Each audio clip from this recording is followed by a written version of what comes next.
Hi, I'm Rob Vanstone. Welcome to another edition of the Rider Rumblings podcast. We've done well over 100 of these now. We've got something new. It's not new from the standpoint that I'm accompanied by a Murray, whose last name begins with M. But and there's nothing new about this Murray, believe me. If you don't recognize this person, this is, of course, one of the great political columnists of all time, Dale Eisler. Dale, it's sorry. Murray Mandryk is a Leader-Post political columnist for most of my career here. His appearances in the Leader-Post actually predate my career by 4 years. Somehow we're both still alive. I don't know how that happened. Hi, Rob. Thanks for inviting me. We're going to talk football. Yes. Murray is a football aficionado himself. To his discredit, he's a fan of the Las Vegas Raiders. Yes. And as a native Manitoban, he grew up following the Winnipeg Blue Bombers. Who I have Bomber tendencies, yes. So, but I'm totally unbiased. Of course. So we're gonna talk about the Roughriders, however, today, and Murray's going to kind of lead the discussion by steering me in various directions. Hopefully, I don't send us off somewhere into the ether. But, thanks for inviting me. It makes way more sense because I was going to say that Rob probably knows more about football than anybody in the CFL, but after that Dale Eisler comment, maybe I'll save that. But he knows a hell of a lot about the Riders. So I'm going to ask you the first question regarding your column, and let's just riff off that for a moment, because you did not think it was a brilliant idea to play Cody Fajardo with his knee this particular game, and you were worried about the outcome of that. The absolute disaster did not occur in the sense that he got through the game with that knee brace and no further damage, which he said. But thinking about that, there's a psychological thing right now emerging from this game, I think, that makes it pretty pivotal in the CFL year for the Riders. What do you think the outcome of playing Fajardo in this particular game will be to both Cody Fajardo and the team going forward? Because we're at the halfway point of the season, and this is the third loss in a row. And we have the coach now saying that the quarterback is pretty frustrated going into the break. Tell me how all this plays out, Rob, in your mind, and particularly going forward as we now look at the break and going into a tougher schedule that we'll talk about in a moment. I just can't see how this is a good outcome for the Roughriders, Murray. I really can't. Even if Cody Fajardo doesn't sustain further damage to the left knee, and there's 10 games remaining against teams that know very well that he has an injured left knee, to me, I think this really puts a ceiling on to the degree to which the Roughriders can progress. First and foremost, they've got an offensive line that is demonstratedly porous, and nothing has been done to this point to improve it. So there's that. So you've got a quarterback who I think at best is going to be 70% for the duration of the season. And you've also got a quarterback who is missing a crucial element of his game. And that if you're relying on Cody Fajardo purely as a passer, you're not going to get Nathan Rourke. You're not going to get Bo Levi Mitchell. You're not going to get Zach Collaros. But what you get with Cody Fajardo that few other CFL quarterbacks can offer under ideal conditions is someone who is a factor along the ground. Mobility is not only a factor as far as gaining yards along the ground, but also in extending plays and improvising a bit and allowing a busted play to turn into something that's very profitable. And right now you have they're basically asking Cody Fajardo to be Ken Austin, and you can't. He's not that quarterback, and it's unfair to expect that of him. And so you combine that with there's a first Candy cameo. You combine that with a bad offensive line and questionable strategy at times. I just think that this puts a very low ceiling on what the Roughriders can accomplish this season. Because realistically, you can't expect Cody Fajardo to get any better than he is health-wise without significant recuperative time. And that just isn't possible. Even a bye week just isn't enough, I wouldn't think. Well, let's talk about the game in terms of, before we go into what it looks like going forward with the bye week, because I want to understand a little bit better how much of a factor Fajardo was in that second half collapse versus everything else we've every other thing that was factoring. We had a whole bunch of other problems. The open line shows were highly critical of Rogers on the offensive line. Duke Williams obviously did not have his best game of the year by any stretch of the imagination.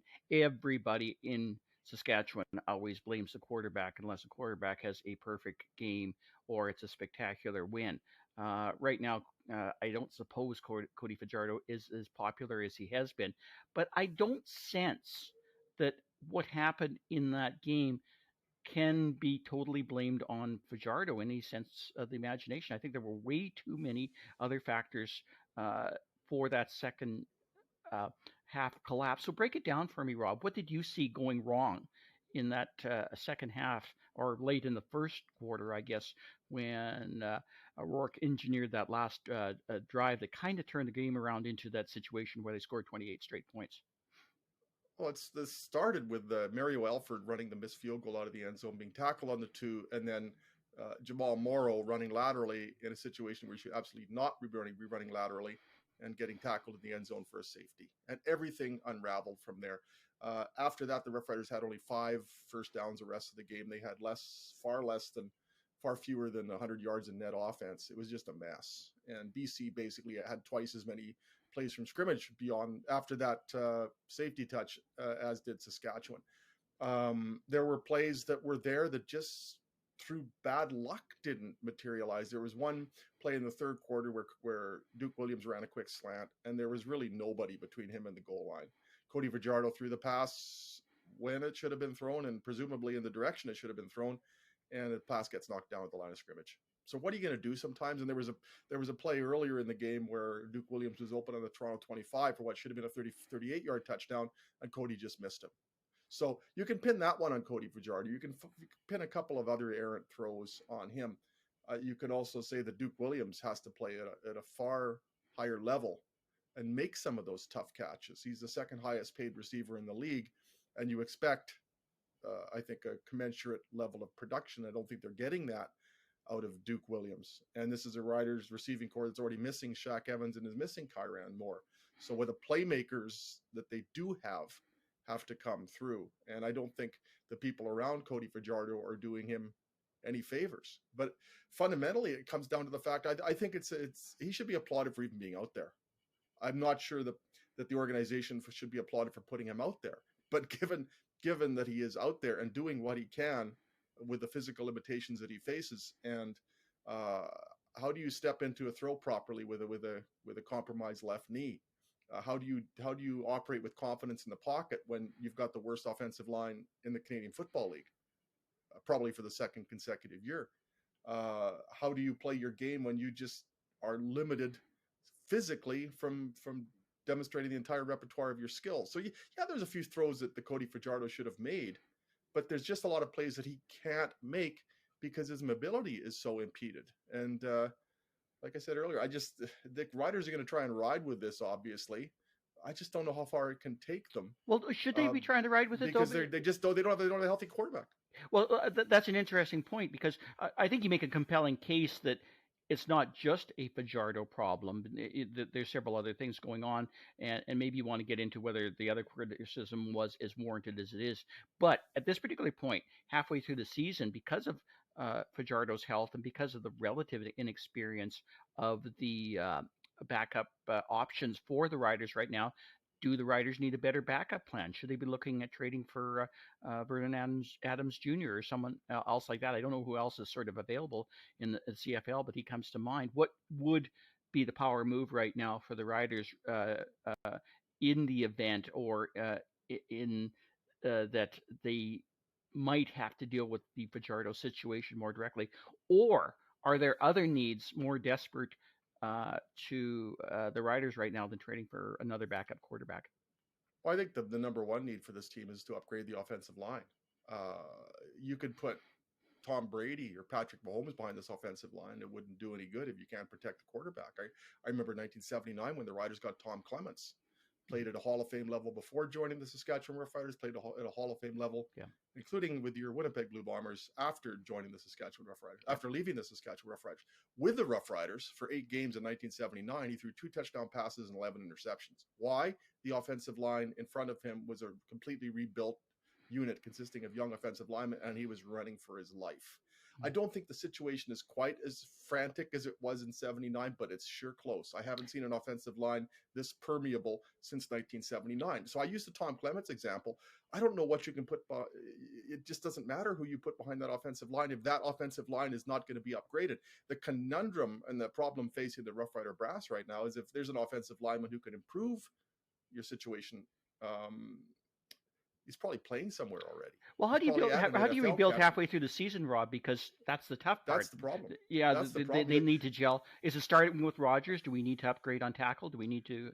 Well, the American tackles have been a huge disappointment this year. Maybe not a disappointment because I'm not sure a lot was expected of them, but they certainly haven't performed consistently well, and that should be an easier thing to upgrade than the Canadians on the offensive line. And I don't pretend that they've been, Fort Knox either, but when you look at supply and demand, there should be a lot more American tackles that are available and can play at some point than Canadian offensive linemen who are paid a premium because of their scarcity. Not necessarily scarcity, but their value and their impact on the ratio. So, I mean, we've seen Ty Rogers for 8 games now. It should be obvious that something needs to be done there. Both American tackles have not played well. Now, the problem is, where do you get one? You probably have to wait till NFL cuts. So you're talking early September.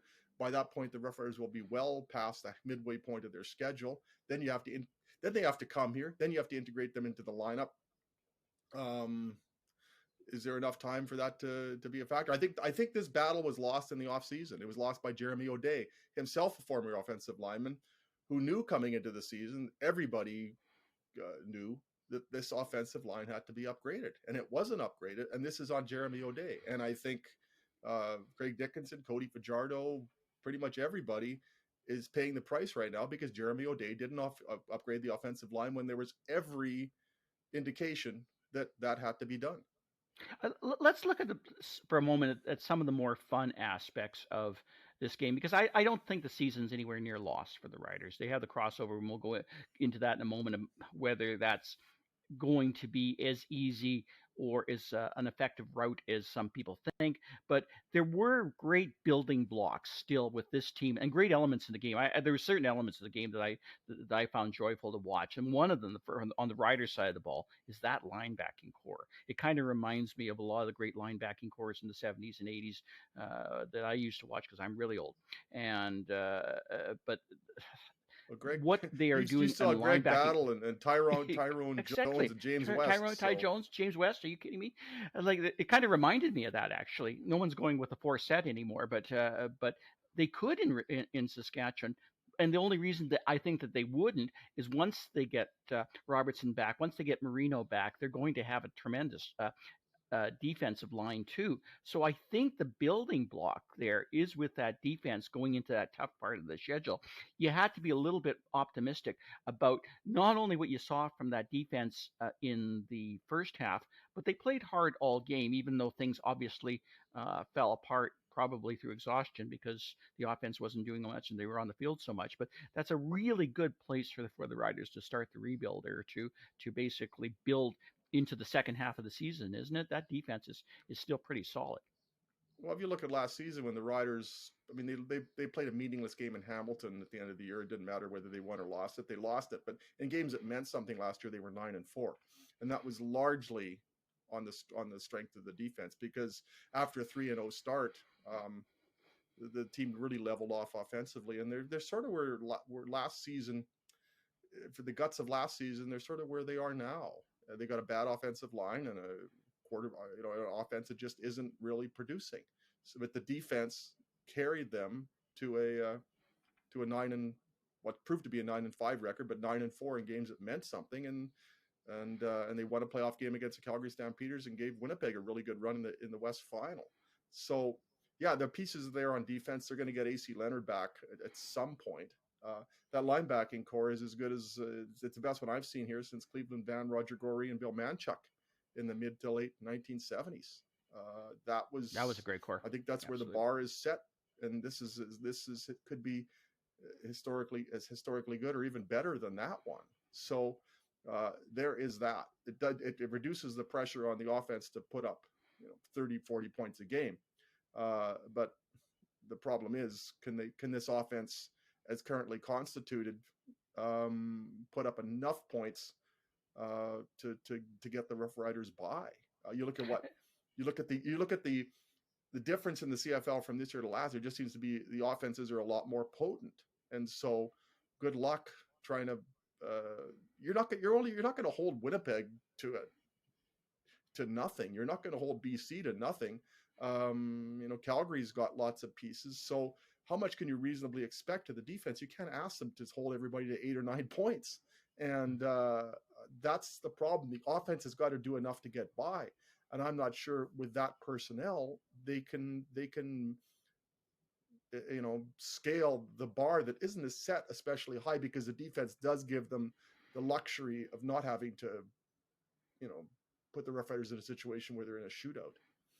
Well, there was a really good team on the other side of the ball that defense was playing, and it has everything to do with Nathan Rourke. And as a CFL fan, I'm sure you must enjoy just absolutely watching what you're seeing him. He is not a good Canadian quarterback. He's a great quarterback, a great young quarterback. I loved watching that, and just to see him in person. I mean, you hear all the hype and read all the hype, but then to see in person how tremendous he is, and then you think, he's just getting started as a professional football player.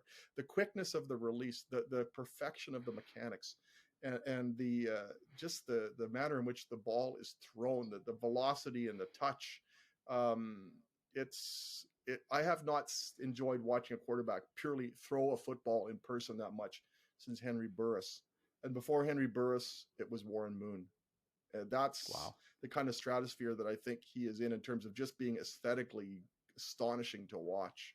And there was a game earlier this year, and he threw a 61-yard touchdown pass to Pearson. And the pass was, I think, 61 or 62 yards in the air. The receiver was pretty well covered, and he dropped it right in his hands for a long touchdown pass. That is the best throw I've ever seen anywhere. Like, it was just amazing. So I kind of had that play in the back of my mind coming into the game last week, where am I going to see something in person that is as awe-inspiring as that long touchdown pass that he threw to Pearson? That scramble to Rhymes might have been close. I'm sorry? That scramble to Rhymes might have been close, where we just picked. Yeah. He just waited for that opportunity, that window to open. He's not only a gifted athlete, he's a smart young kid. Yeah. Yeah, the presence that he has about him, and it doesn't help when the Rough Riders rush 3 guys and give him forever in the pocket. I mean, the touchdown pass to Rhymes, and Rhymes made the one-handed catch. He had about 6 seconds to throw, and that's twice as much as a quarterback would usually welcome. You get 3 seconds, you're in pretty good shape. 6, good night. Even if you have 9 people back in coverage, I don't think you have to be Nathan Rourke to beat a defense with 6 seconds to throw. But when you are Nathan Rourke and you have that much time, and again, he had the luxury of that time because the Rough Riders defensive line was so depleted due to bad judgment by Garrett Marino and unfortunate circumstances befalling Pete Robertson and AC Leonard. With a regular defensive line, Nathan Rourke would have been under more pressure and had less time than he enjoyed on Friday night. But yeah, I just, as one who loves the Canadian Football League, as one who loves football, I just sat back and I think I was really driving people nuts in the press box, because kept oohing and eyeing and marveling and drooling over these passes that were just so amazing. And again, you don't get a chance to see someone like that very often. BC is back here in August. Go see this kid play in person. It's absolutely stunning to see. Well, it certainly makes life more difficult for the Riders in the West, because if I remember your picks, you had the Riders at 3rd. And I don't think anybody, in fairness to you, you're always lousy picks. Wildly optimistic, wasn't it? Yeah. And may I emphasize how lousy your picks always are. But in fairness to your lousy picks, I don't think anybody anticipated BC doing what they're doing right now in terms of this, which brings us to the real problem the Riders have right now. 10 games left. I think they have 6 at home, or 6 on the road and 4 at home. I think 7 of those games, if I remember right, are against Calgary, They got three. They got and two left BC, against BC, 3 against Winnipeg, and 2 against Calgary. and that's a combined record of 2 17 against and 3. Edmonton and 1 against Hamilton. Yeah, And which and I think even sort of the Hamilton and Edmonton games, just because of circumstances, might be a little tough. But what is the path right now to clinching a West playoff spot? Or, I guess maybe there's a little fear that Edmonton's going to get its act together right now, and it might, because they're bringing in all kinds of people. Is I think you're suggesting the Riders have to. But what is the path in the West? Because in fairness to the Riders, I've seen them rally before post Labor Day, starting with that Winnipeg game that they usually win on Labor Day, or have traditionally, even when the Bombers have had pretty good teams. They sometimes surprise the hell out of you in terms of the Calgary games. I think they're learning from the BC game. Is there a path going forward for the Riders in the West, given the reality that something happens to other teams' quarterbacks and injury lists too, that something always happens? Is there a logical path for them in the West right now to secure at least one of the top 3 spots and not have to worry about the crossover? It's both a hindrance and a blessing, I think, for the Rough Riders. The good news is they're playing a lot of West teams and a lot of the upper echelon West teams for the remainder of the season. The bad news is that they're playing a lot of West teams, the upper echelon teams. It's what you do with those games, and I mean, they have an opportunity to atone for a 4-4 start, because they're playing a pile of what you would call 4-pointers down the road. Now, what's the likelihood of them catching up to those teams, given the some of the circumstances that we've previously cited? The defense, I think you can look at that and say it's going to get better. I'm not sure you can have the same level of optimism with the offense unless somehow they can miraculously protect a hobbled quarterback. I think that's an issue that's going to dog them for the remainder of the season. I just wonder if the realistic discussion, and one that was certainly relevant, or more relevant when they were 4-1, was back then, it was, how do you keep pace with these West teams? There's so many good ones. Now I think the real situation is, can the Rough Riders preserve a playoff spot? Because you look at the games again, you got Winnipeg, Edmonton, Calgary. Pardon me, you got Winnipeg, BC, Calgary down the stretch, but you've also got 2 games against Edmonton. They've got 3 out of 4 against BC. One of them has already been played. The exception there is BC. You've got 3 out of 4 against. The exception there is Edmonton. You got 3 out of 4 against Winnipeg. The exception there is Edmonton. And to just simply protect a playoff berth, they've got to win those games against Edmonton. To me, those 2 games against Edmonton are far more important than the games against Winnipeg, BC, and Calgary. Because you beat Edmonton, you've pretty much guaranteed yourself in the remaining 2 times, you've pretty much guaranteed yourself a crossover. And being that they've lost so much ground to tough teams, I don't think you can expect them to go through, suddenly catch fire and win 9 or 10 games and gain a bunch of ground. I think, looking at the caliber of the opposition, I think they'd be lucky if they can go 500 the rest of the way. In which case, they don't gain ground on those teams. They've got to beat Edmonton to give themselves a playoff berth, period, and then get the crossover. I think that's what you're telling me is that path. Yeah, the crossover is still available. Although it should be noted that Montreal, Toronto, and Hamilton have a combination of 8 games where they're playing each other, I think, in the remaining part of the schedule, meaning that one of those teams is going to win, and they're pretty damn even right now. And the bad part about them being even is the Riders at 4 wins, and those 2 teams at both 3 and 2 wins. It doesn't take much for them to catch up to the Rider record at this particular point, which speaks to your point of how critical that Edmonton game is, to at least say that, to at least have that ability for the crossover. So I guess the question I'm asking you, under the circumstances, all things being equal, and East teams playing East teams and being able to build things, I don't think Ottawa's in the mix, by the way, but I could be wrong about that. They've just won a game, crossover. They're on a roll as Eastern teams go. As Eastern teams go. Is that crossover going to be available? And let's talk about that in terms of how absolutely pivotal the next game after the bye week is going into Edmonton. Pretty pivotal game, by the way, in BC versus Edmonton this Saturday night, because if Edmonton actually wins that puts even more heat on the Riders. But certainly after the bye week, it becomes a pivotal win. But let's first talk about, is that crossover going to be available to anybody in the West, either Edmonton or Saskatchewan under circumstances, or is it a little closer than we think? Yeah, maybe there's Or a is it just a faulty given that presumption someone's there. going to get a crossover and it's a dogfight between the Riders and the Elks right now as to who gets it? Yeah, I mean, it's just that's the problem. It's easy to look at the East and say, well, they're just hapless because um, they're bad. But at some point, somebody's got to win those games.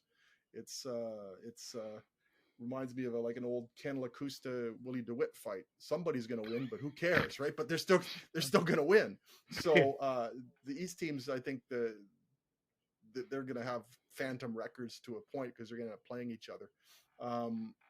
But I still think if the Rough Riders or any kind of team at all, they're going to be able to manufacture enough wins by the end of the year to be able to overtake the third place team in the East. I don't think that's a high expectation, but my goodness, if they come out of the bye week and lose to Edmonton, and suddenly it just becomes really ominous very quickly. This Edmonton game a few weeks ago seemed to me to be kind of a okay, here's your free space on the bingo card. But you've seen some things from Edmonton. You know how Chris Jones can absolutely salivate at the thought of driving quarterbacks crazy, some of whom he coaches and some of them who are on the other team. Ask Darian Durant. It could Chris Jones against that offensive line could be a real mismatch in favor of Edmonton. Suddenly the Rough Riders are 4-5 at starting 4-1, and it just gets really ugly around here. I think the Rough Riders need a win against Edmonton for no other reason just to calm the waters and to build in some kind of reinforcement and confidence, because they're not playing like a very confident football team right now. What's the path to that win right now in Edmonton, do you see in 2 weeks, as critical as it is? Is it a better showing from the offensive line and keeping the Edmonton D line in check? Is it come down just to the line of scrimmage in that particular game? When you look at when the Rough Riders were in Edmonton on June 18th, they won 26-16, and Jamal Morrow ran for 126 yards. And as maligned as this offensive line has been, one of the things they've done pretty well, not consistently, but the best thing that they've done is run block. So it would stand to reason that going into Edmonton against a team that's proven to be vulnerable to the run, with a hobbled quarterback and a team and an offensive line that isn't as adept at protecting the passer, they've got to get the run game going again. If they can go into Edmonton and get the run game going again, then you got play action. Then you got some things that can buy your quarterback some time. And they seem to be really, the offensive coordinator Jason Moss seems to be really erratic in terms of the degree to which he embraces the run. It's been the most effective part of their offense this year, but it hasn't been the part of the offense that they've emphasized consistently. When they have emphasized it, I think it's generally gone well. But if they can go into Edmonton and get Jamal Morrow going again, if Frankie Hickson is back to 100% and they can get the two running backs alternating again, that would be the most crucial thing. Because Cody Fajardo, if his knee is going to get any better at all, it's not going to be right away. So they've got to keep Cody as healthy as he can be, and he's not going to get hit if he's just handing off the ball. And if they can create a lot of 2nd and 4 situations, then you've got the entire playbook, and then you can throw the quick passes and again protect your quarterback. But if you're in 2nd and 9, 2nd and 10, 2nd and 11 consistently, good night. And we'll be doing a wrap up edition of the Rider season in mid-September. So yeah. Well, I after the Banjo Bowl, we'll talk again about your Bombers. I won't say anything. I can't in this province. I guess we pretty much have to wrap You've up. Pretty much said anything you've wanted to say for 40 years. You're not one to that's true. Exercise restraint. Honest to God, the Riders are the only thing that's holding this province together right now. I swear to God. I need to write a column about that in terms of how if there's only one thing in the province that still reunites us, it's the Riders. And right now it seems to be worry over the Riders and everything else. Hey, you know what? We have to wrap this up, but we walk our dogs every day, and this is pretty much the conversation that we have on a daily basis when we walk our dogs. So maybe we should just invite people to join us on our dog walk. We should. Candy's very nice, and Juno's very nice. Yeah. Yeah, and And they can Penny just when sort of she enjoy joins us in her old a age. walking rider rumblings and everything else. I really enjoy this, Rob. This was a lot of fun, and as I say, this is kind of what we talk about every day, and it's enjoyable. It's actually kind of fun to talk to you because you're just the best, and Oh, you oh, know this inside out. So thanks so well, much maybe for I hope I inviting me, buddy. haven't provided any evidence to the contrary. It's been so cool to. I've kind of wanted to do this for a while, and with Murray McCormick on holidays this week, it was a really irresistible temptation to bring you in and between us we got 75 years at the Regina Leader-Post. Yes. 73 of them are yours, but Yep. You ain't no rookie, buddy. July 31st was the 35th anniversary of the Yeah. day I was hired. So Well, there you go. I wouldn't my be signing you to long-term contracts right now. So. well, I Thank, I just threw some money into 3-year GICs. Is that a bad idea? that yeah, It's locked in till 2020. What are we? 2025. So yeah. let's cross our fingers on that one. Let's hope for the best. Thanks so much for inviting me, Rob. Oh, Murr, I hope I it's can an do this absolute again sometime. pleasure and an honor to have you with us, Dale. And by the way, you got a new book out. Tell us about your new book, Yes, Dale. I do. Yes. I'm going Yeah. to try and preserve my career by reading this thing that I'm duty bound to recite, and hopefully this salvages everything. If you enjoy the podcast, thank you. And please leave a review and a 5-star rating. It helps us grow the podcast. You can subscribe to the show on Apple Podcasts, Google Podcasts, Spotify, Stitcher, or wherever you get your podcasts. If you'd like to send us a question, you can email me at rvanstone@postmedia.com. We'll read it on the show. And you can follow me on Twitter at Rob Vanstone. Murray, where can we follow you on Twitter? It's always amusing. Thanks, buddy. I always love doing these with Murray McCormick. Take care. You too. It's been a thrill, and we'll talk to you next week. And Yep. nothing will have changed in Riderville, presumably, but we'll be looking ahead to the Edmonton game. Thanks for your time, Murr. Thanks everyone, and take care.